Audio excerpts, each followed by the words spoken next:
Bonjour. Il y a beaucoup de monde là qui se casse la tête.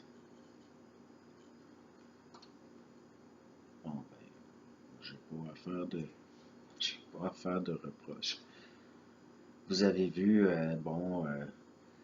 on se sert comme prétexte de l'ouragan Harvey, puis les prix de l'essence bondissent au Québec, et en même temps, comme d'habitude, ça donne en même temps que les vacances de la construction, et puis là, les gens dans les médias vous expliquent que bien évidemment, ça ne peut pas tout expliquer au sens où comment ça rebondit, que c'est certainement un prétexte, mais on vous expliquera jamais en détail en quoi c'est évident que c'est un prétexte.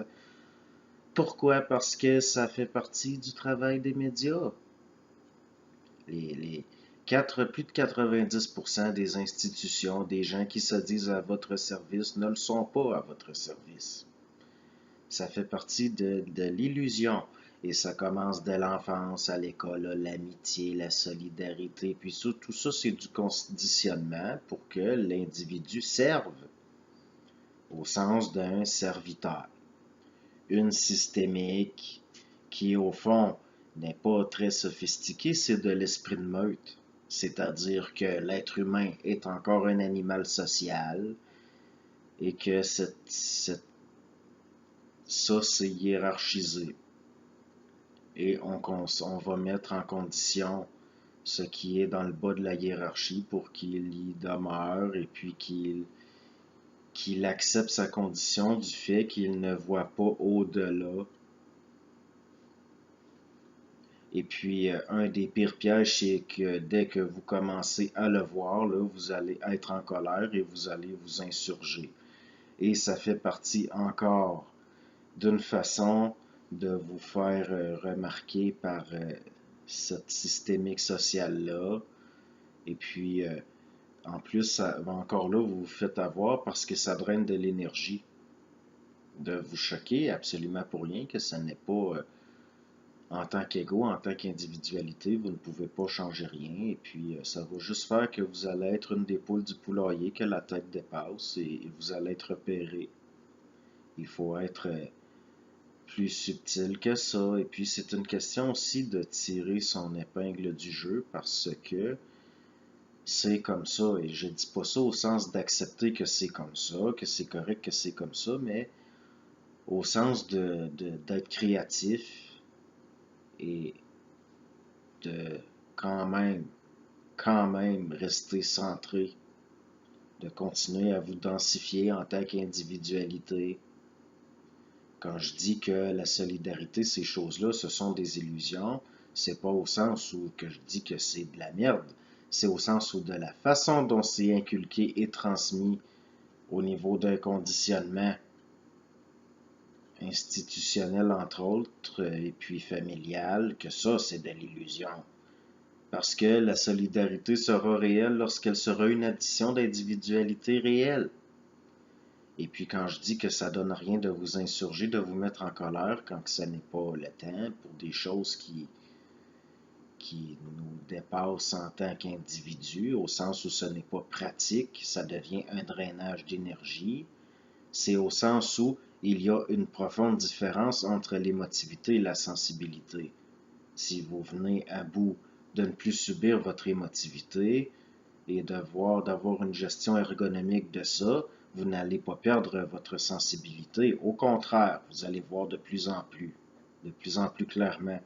Et c'est là qu'il va falloir avoir la capacité de voir sans être réactif et d'accepter ce que vous voyez sans vous identifier à ça, tout simplement pour ne pas vous faire avoir et être embarqué dans des mouvements qui vont vous drainer de l'énergie. Pourquoi? Parce que l'être humain, en tant qu'animal social, sa grégarité, est en relation vampirique avec les forces du collectif. C'est pour ça qu'il y a un conditionnement au sens de faire de vous un serviteur d'une dynamique qui vous dessert. C'est, ce sont des choses qui peuvent paraître évidentes, mais qui sont très subtiles. Vous devez commencer par être votre meilleur ami. Pensez à vous et même là, ne pas vous identifier à vos pensées, mais être votre priorité. Et une fois que ça s'est intégré là, il y a une possibilité d'entrer en relation avec des êtres comme vous qui ont atteint ce niveau-là d'intégration et là, ça devient de l'amitié, de la solidarité réelle, tout simplement.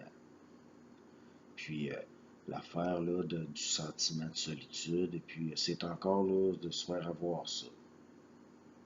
Vaut mieux si vous êtes seul, mais que, au sens d'un cloisonnement, parce que vous voyez des choses et qu'il est difficile de... L'être humain encore, ça fait partie de sa sociabilité d'animal social. Il veut échanger, puis bon. Mais à ce niveau-là, là, ça devient quelque chose que, si ça devient un cloisonnement, que vous le réfléchissez, que ça devient un sentiment de solitude, il n'y a rien à gagner là-dedans. Mais c'est peut-être une étape nécessaire. Quand vous serez fatigué de ça, malgré que j'ai l'impression que on dirait qu'il y en a qui aiment ça. Si vous leur enlevez leur souffrance, ils vont être pris au dépourvu comme s'ils n'avaient plus rien. C'est leur identité. Ce n'est pas une identité qui est réelle, mais il peut arriver que les circonstances vont vous forcer à le voir pour vous forcer à développer quelque chose de plus dense, de plus réel. Puis là, ça peut paraître... c'est pas important ce que ça veut paraître. Là. Ce qui est dit, est dit. Puis qu'est-ce que ça veut dire? Ça veut dire ce qui est dit. Puis c'est par rapport d'aller pas nécessairement à ce qui est dit au niveau formel, mais à ce qui est au-delà de ce que je dis.